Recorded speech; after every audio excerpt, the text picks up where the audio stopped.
Assalamualaikum warahmatullahi wabarakatuh. Perkenalkan, nama saya Balgis Geopairus Sabhana Cibah, NIM 0301240047. Saya Alvina Nur Oktavia, NIM 0301240031. Nama saya Wulandari dengan NIM 0301240009. Di sini kami akan menjelaskan materi tentang uang dan inflasi. Dalam kehidupan ekonomi modern, uang memegang peranan yang sangat penting sebagai alat tukar, satuan hitung, penyimpan nilai, dan alat pembayaran yang sah. Keberadaan uang mempermudah kegiatan transaksi barang dan jasa, sehingga roda perekonomian dapat berjalan dengan lebih efisien. Namun, penggunaan uang juga tidak terlepas dari permasalahan ekonomi. Salah satunya adalah inflasi. Inflasi merupakan suatu keadaan di mana terjadi kenaikan harga barang dan jasa secara umum dan terus-menerus dalam jangka waktu tertentu. Inflasi dapat disebabkan oleh berbagai faktor, seperti meningkatnya jumlah uang yang beredar, kenaikan biaya produksi, serta tingginya permintaan barang dan jasa. Jika tidak dikendalikan, inflasi dapat menurunkan daya beli masyarakat dan mempengaruhi kestabilan perekonomian suatu negara. Fenomena inflasi dan peran uang saling berkaitan erat. Kebijakan moneter yang mengatur jumlah uang yang beredar menjadi salah satu instrumen utama pemerintah dan bank sentral untuk mengendalikan inflasi. Oleh karena itu, memahami konsep uang dan inflasi sangat penting agar masyarakat dapat mengetahui dampaknya serta berpartisipasi dalam mendukung stabilitas ekonomi. Halo teman-teman, siapa di sini yang suka belanja? Apakah belanja menggunakan uang? Dan jika tidak menggunakan uang, apakah belanja yang kita inginkan dapat kita peroleh? Nah, di sini saya dan teman-teman saya akan menjelaskan tentang uang. Uang adalah benda yang diterima oleh masyarakat umum sebagai alat tukar dalam kegiatan ekonomi. Dalam ilmu ekonomi tradisional, uang didefinisikan sebagai alat tukar. Sedangkan dalam ilmu ekonomi modern, uang memiliki makna yang lebih luas.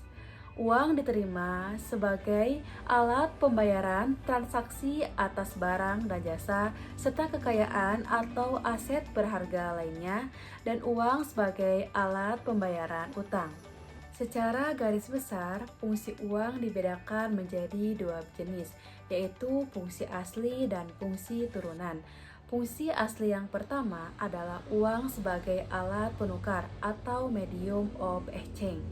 Uang sebagai alat untuk mempermudah pertukaran. Semenjak adanya uang, pertukaran dapat dilaksanakan setiap saat tanpa menunggu adanya kesamaan kehendak. Dari fungsi-fungsi asli uang yang sudah dijelaskan tadi, fungsi uang berkembang ke dalam fungsi turunan. Yang pertama, uang sebagai alat pelunas kewajiban.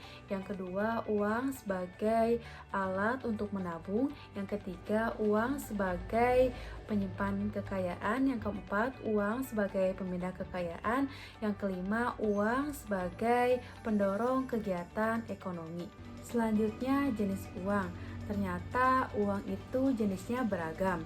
Menurut lembaga yang mengeluarkan uang terbagi menjadi dua jenis, yaitu uang kartal dan uang giral. Yang pertama, uang kartal adalah uang yang kita pakai sehari-hari. Teman-teman tahu ada uang kertas dan uang logam. Nah, itulah yang disebut dengan uang kartal. Uang kartal adalah uang yang digunakan sebagai alat bayar yang sah dan wajib digunakan oleh masyarakat dalam transaksi jual beli dalam kehidupan sehari-hari. Untuk mengetahui tentang uang kartal, teman-teman bisa masuk ke website Bank Indonesia. Di sini kita bisa melihat ada uang kertas Dan ada uang logam yang sudah pernah diterbitkan oleh Bank Indonesia apa saja. Di sini kita bisa melihat ada uang koin dari nilai terkecil hingga sampai ada uang yang satu uang koinnya bernilai Rp500.000. Nah, seperti ini. Ini sangat menarik ya. Di sini juga ditampilkan uang uncut, yaitu uang yang belum dipotong-potong. Nah, seperti ini. Teman-teman, dari sini kita tahu ada jenis uang menurut bahan pembuatannya. Yang pertama, uang kertas adalah uang yang terbuat dari kertas dengan gambar dan cap tertentu, dan uang kertas juga merupakan alat pembayaran yang sah. Yang kedua adalah uang logam atau uang koin, yaitu uang yang terbuat dari logam. Yang kedua, uang giral. Uang giral adalah alat pembayaran yang berbentuk surat berharga atau surat-surat penting seperti cek, giro, wesel, kartu kredit, dan polis. Menurut Undang-Undang Nomor 7 Tahun 1992 tentang Perbankan, definisi uang giral adalah tagihan yang ada di bank umum yang sewaktu-waktu dapat digunakan sebagai alat pembayaran. Berkaitan dengan jenis uang kertas dan uang logam, kita akan menghubungkannya dengan nilai uang. Nilai uang adalah kemampuan uang untuk dapat ditukarkan dengan jenis barang maupun jasa tertentu. Nilai uang juga dapat diartikan sebagai acuan seberapa besar mata uang dapat bermanfaat bagi kebutuhan manusia. Secara umum, nilai uang dapat dikelompokkan menjadi 4 kategori.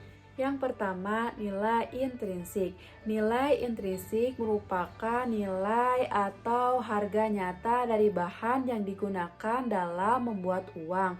Umumnya, nilai intrinsik berlaku pada uang logam berdasar bahan emas maupun perak. Nilai uang, nilai emas lebih tinggi dibandingkan dengan nilai intrinsik uang perak. Namun sayangnya, nilai uang yang berdasar nilai intrinsik sudah jarang digunakan di masa sekarang. Yang kedua, nilai nominal. Nilai nominal merupakan nilai uang yang lebih banyak digunakan saat ini. Nilai nominal merupakan nilai yang tertulis atau tercantum pada uang kertas dan uang logam yang kita tahu dan kita gunakan sehari-hari. Yang ketiga, nilai internal. Jenis nilai uang ini dapat diukur berdasarkan kemampuannya untuk dapat ditukarkan dengan barang maupun jasa. Nilai internal pada uang dapat disebut juga dengan nilai real atau daya beli uang. Misalnya, kita ingin membeli sepatu. Nah, sepasang sepatu ini harganya 200.000. Nilai internalnya adalah bagaimana nilai uang 200.000 dapat ditukarkan dengan sepasang sepatu. Yang keempat, nilai eksternal. Nilai eksternal merupakan jenis uang yang dapat diukur berdasar kemampuan uang untuk dapat ditukar dengan mata uang asing atau valuta asing. Contohnya, $1 Amerika hari ini sama dengan Rp16.000. Nah, itulah yang disebut dengan nilai eksternal. Baik, untuk materi selanjutnya akan dijelaskan oleh saya, yaitu mengenai teori kuantitas uang. Nah, dalam teori kuantitas uang ini ada rumusnya, yaitu MP sama dengan PY, di mana M-nya itu adalah money, yang berarti jumlah uang yang beredar dalam perekonomian, dan V-nya itu yaitu velocity of circulation, yang berarti kecepatan peredaran uang dalam perekonomian, dan P-nya itu adalah price atau harga barang, dan Y-nya itu adalah output real. Teori ini menyatakan bahwa jika kecepatan perputaran uang dan output real dianggap sama, maka jumlah uang yang beredar akan bertambah, dan ini akan dapat menyebabkan terjadinya kenaikan harga, yang artinya semakin banyak uang yang beredar sementara barang tetap dan harga naik, maka inilah yang disebut dengan inflasi. Selanjutnya ada definisi dari inflasi. Inflasi ini adalah kenaikan harga barang dan jasa secara umum dan terus-menerus. Inflasi ini dapat menyebabkan daya beli masyarakat menurun. Inflasi adalah kenaikan harga barang dan jasa secara umum dan berkelanjutan yang dapat menyebabkan atau memberikan dampak negatif terhadap perekonomian negara. Pengendalian inflasi sangat penting untuk memastikan stabilitas ekonomi dan pertumbuhan yang berkelanjutan. Kenaikan harga dapat diukur dengan menggunakan indeks harga. Rumus laju inflasi ini ada LI sama dengan IHKN dikurangi IHKN-1 per IHKN-1 dikali 100%. LI ini yang berarti laju inflasi dan IHKN ini adalah indeks harga konsumen tahun sekarang dan IHKN-1 itu adalah indeks harga konsumen tahun sebelumnya. Baik, untuk materi selanjutnya akan dibahas oleh saya yaitu Wulandari. Selanjutnya saya akan membahas mengenai jenis-jenis dari inflasi. Nah, jenis-jenis inflasi itu dibagi menjadi 3. Yang pertama itu berdasarkan keparahannya. Itu berdasarkan keparahannya, inflasi rendah itu kurang dari 10%, di mana inflasi rendah belum terasa kenaikannya oleh masyarakat dan belum terasa signifikan kenaikan dari barang ataupun jasa. Adapun kenaikan inflasi sedang itu sekitar 10 hingga 30%, di mana itu adalah mulai terasanya kenaikan dari harga barang-barang yang kita beli. Dan selanjutnya ada inflasi tinggi. Nah, inflasi tinggi ini sekitar 30 hingga 100%, di mana mulai terasa kenaikan harga barang ataupun jasa terjadi secara signifikan, secara besar-besaran, dan mulainya terganggu kestabilan ekonomi. Dan yang terakhir ada hiperinflasi. Inflasi ini mungkin jarang terjadi di negara-negara, namun ada juga yang pernah negara yang merasakan hiperinflasi. Nah, hiperinflasi ini adalah inflasi yang sudah tidak terkendali, di mana contohnya seperti misalkan dengan telur 3 butir atau beberapa butir itu bisa dikenai dengan harga yang sangat tinggi sekali atau bahkan tidak masuk akal karena hiperinflasi tersebut, dan mulai melemahnya mata uang pada negara tersebut sehingga bukan menurunkan lagi, bahkan masyarakat sangat mengurangi daya beli mereka untuk kebutuhan-kebutuhan yang tidak pokok. Selanjutnya ada berdasarkan asalnya, di mana itu adalah domestik inflasi, di mana domestik inflasi ini adalah faktor-faktor dari eksternal atau dari dalam negeri sendiri, seperti perkembangan uang yang beredar di masyarakat ataupun kenaikan BBM. Kenaikan BBM juga menjadi salah satu jenis inflasi dalam faktor internal. Selanjutnya ada imported inflasi. Imported inflasi ini disebabkan oleh faktor-faktor eksternal dari luar negeri.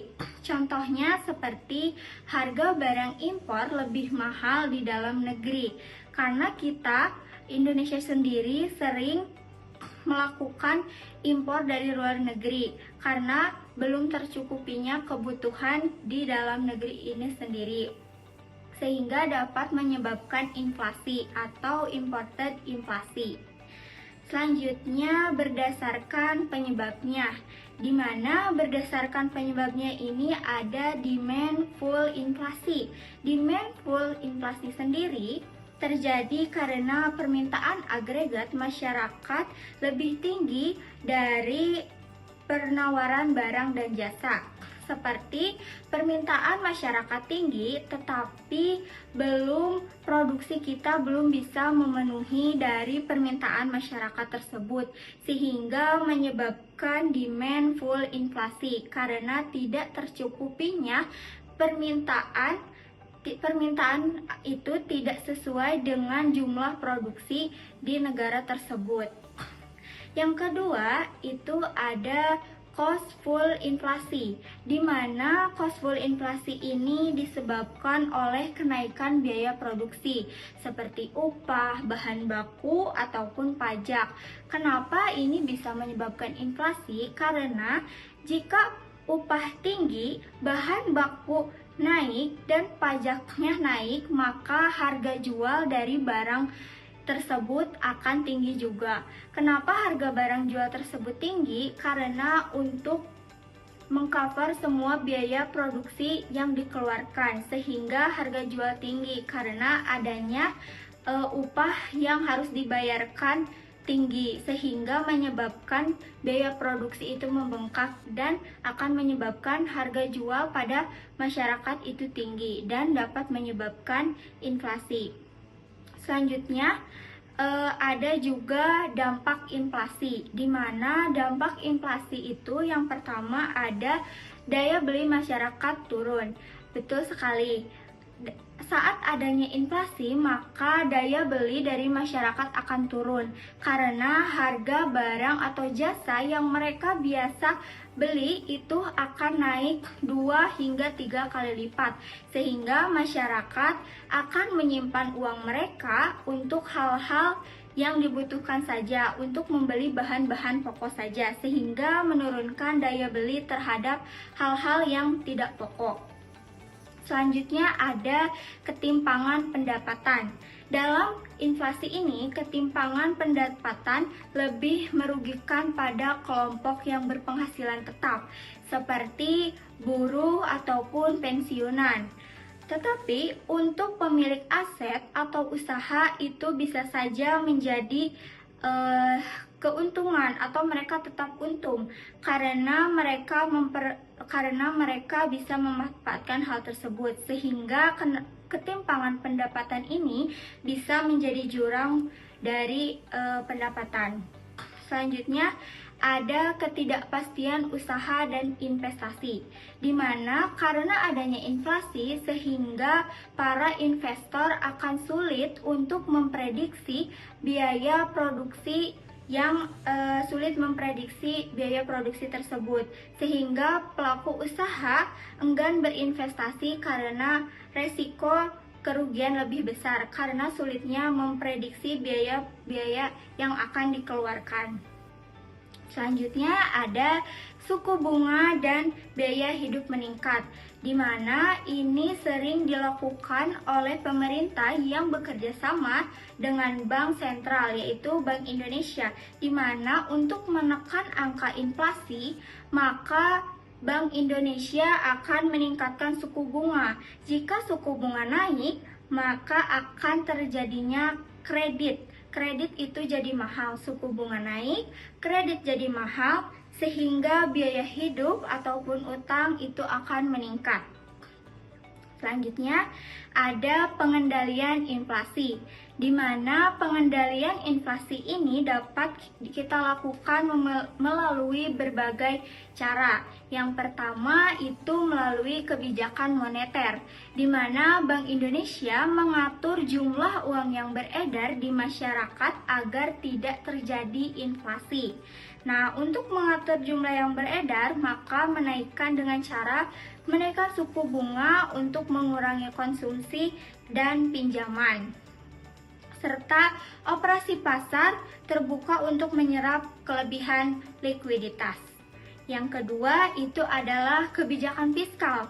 Pemerintah melakukan kebijakan fiskal melalui pengelolaan anggaran negara, di mana pemerintah mengurangi belanja negara atau menaikkan pajak untuk menekan permintaan agregat. Dan yang terakhir itu adalah peningkatan produksi, di mana peningkatan produksi ini fokus pada sektor real agar memenuhi kebutuhan di dalam negara tersebut. Contohnya seperti pada sektor pertanian ataupun industri, di mana negara harus fokus terhadap kebutuhan-kebutuhan pokok dari masyarakatnya itu sendiri agar mengurangi impor sehingga dapat menekan angka inflasi dalam suatu negara tersebut. Itu adalah jenis, dampak, dan pengendalian yang dapat dilakukan jika terjadi inflasi. Selanjutnya, untuk kesimpulan dari materi uang dan inflasi adalah di mana uang digunakan sebagai metode pembayaran di era modern maupun klasik. Uang itu sangat berperan penting untuk menciptakan alat pembayaran yang sah dan lebih efisien. Dan inflasi dapat dikendalikan oleh berbagai cara, mulai dari tadi kebijakan moneter, kebijakan fiskal, dan yang lainnya. Itu adalah kesimpulan dari materi uang dan inflasi yang akan selalu berdampingan. Jadi, jika adanya inflasi itu bukan harus mencetak uang lebih banyak, justru itu akan menyebabkan inflasi lebih tinggi. Jadi harus diperlukan kebijakan-kebijakan dari pemerintah yang bekerja sama dengan bank sentral. Saran dari materi ini adalah kita harus lebih aware untuk tahu bagaimana keadaan perekonomian dalam suatu negara kita tentunya, agar kita memahami cara menyimpan uang untuk saving agar saat terjadi inflasi kita tidak terlalu kelabakan seperti itu. Itu saja yang dapat saya sampaikan dan kelompok saya sampaikan. Mohon maaf apabila ada kekurangan dan kesalahannya. Mohon dimaklumi. Terima kasih untuk perhatiannya. Wabillahi taufiq wal hidayah. Wassalamualaikum warahmatullahi wabarakatuh.